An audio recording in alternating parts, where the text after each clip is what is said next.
The time 8:45 p.m. This is the Sri Lanka Broadcasting Corporation. Here is the news edited by Nishant Tushara and read by Tilani Pires. The Tourism Minister says that Sri Lanka recorded over 700,000 tourist arrivals so far this year. The construction of the Jaya terminal will begin soon. The Treasury allocates funds to hold the local government elections. 36,000 metric tons of fertilizer will be distributed among all paddy farmers. And on international news, the US President declares emergency in New York due to severe winter storm. And on sports news, England confirm rearrange Bangladesh tour dates.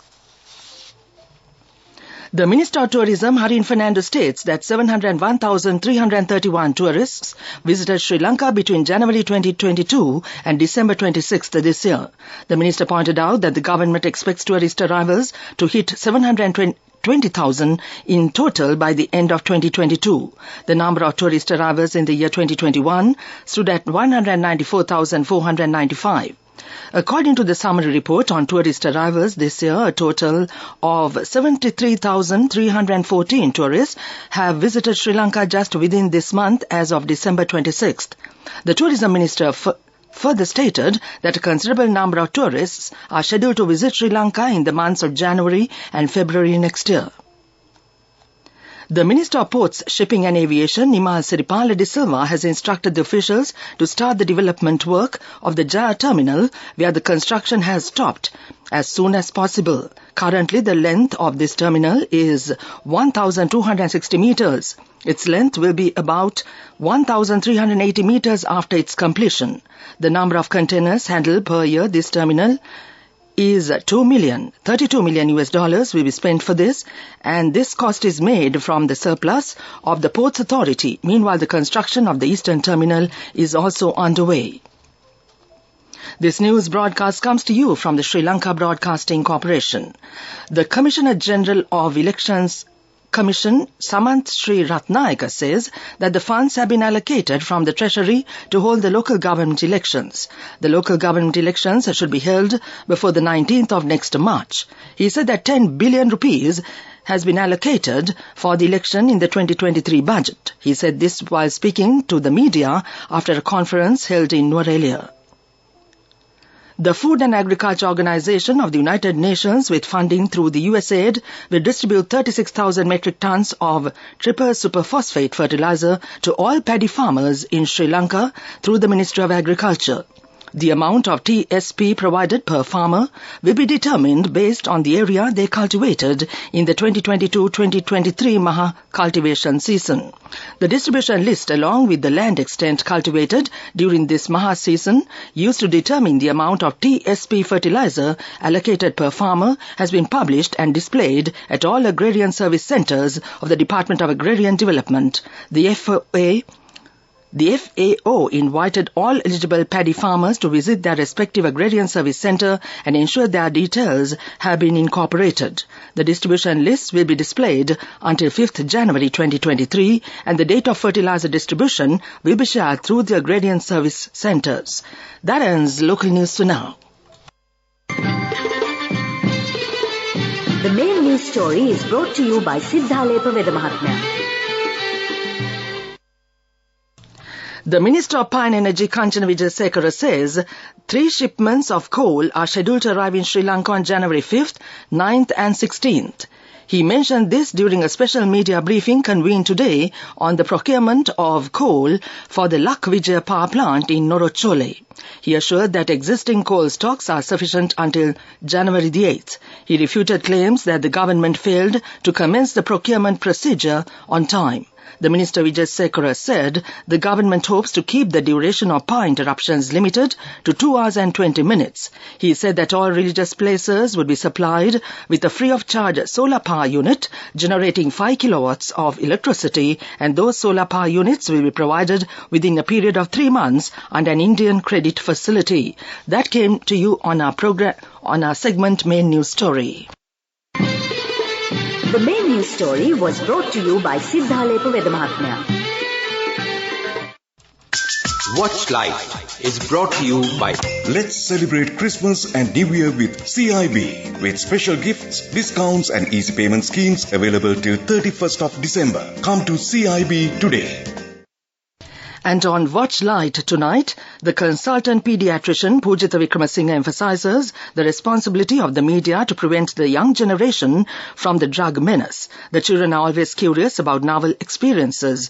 There is a high tendency for them to get addicted to drugs. The media should make sure not to provide unnecessary publicity about these drugs. That came to you on Watch Light. Let's celebrate Christmas and New Year with CIB, with special gifts, discounts and easy payment schemes available till 31st of December. Come to CIB today. Development News. World News.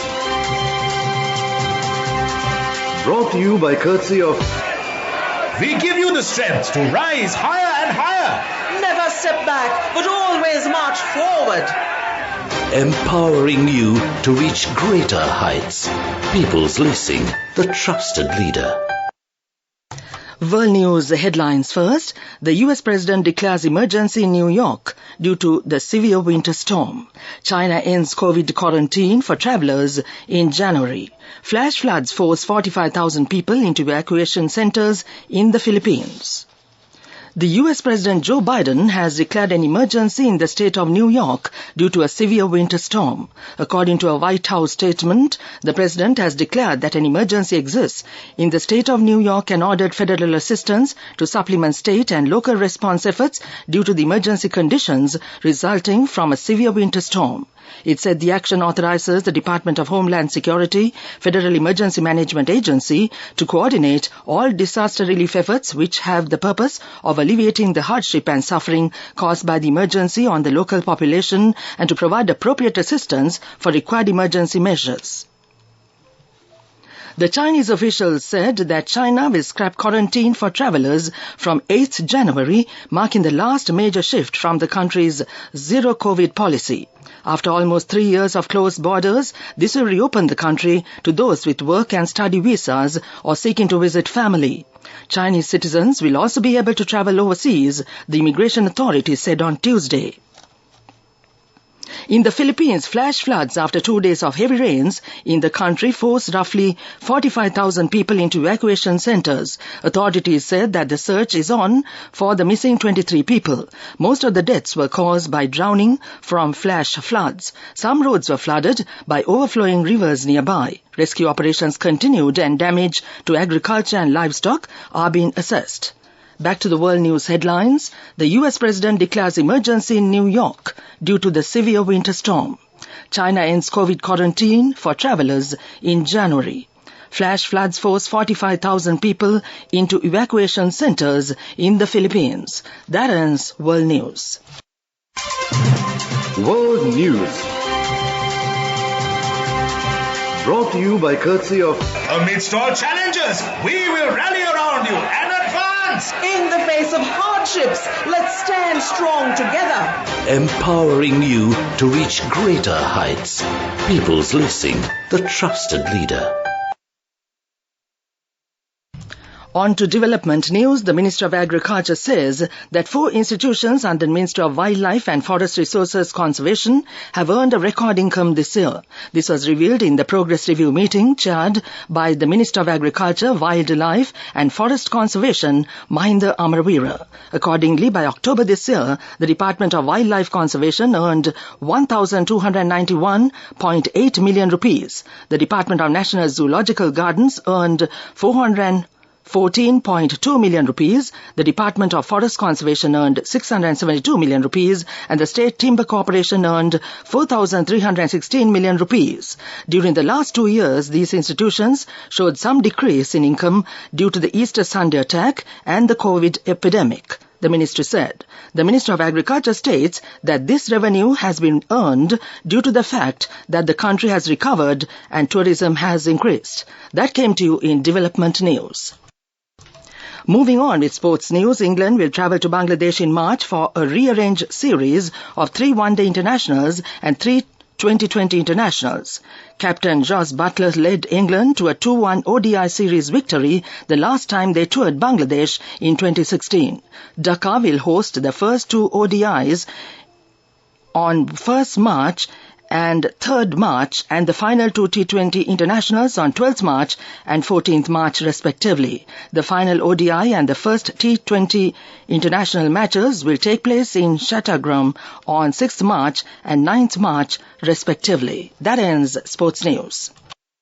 The fastest way to earn the highest interest, an interest rate of 22% in 4 months. NSB, the safest place for your money. Business News, sponsored by National Savings Bank, the safest place for your money. Test My Users, a product by Cyberlab Services Private Limited, won the Merit Award in the 21st Asia Pacific ICT Alliance Awards 2022 held in Islamabad under the category Security Solutions and in Business Services by competing with 17 countries of Asia. The Asia Pacific ICT Awards are the most prominent awards in the ICT industry with their aim to provide recognition to software and service applications that have been developed in the Asia Pacific region. That was Business News. Business News, sponsored by National Savings Bank, the safest place for your money. The fastest way to earn the highest interest, an interest rate of 22% in 4 months. NSB, the safest place for your money. And on economic news, Sri Lanka's 9-month government revenue this year rose compared to last year's levels as the economy inflated amid the runaway prices and tax revenue started flowing as a result of the hike in the indirect taxes such as the value added came into effect from June. The central bank data showed that the government collected 1,450.4 billion rupees in the 9 months compared to 1,052.2 billion rupees in the same period last year. That was economic news. Weather report.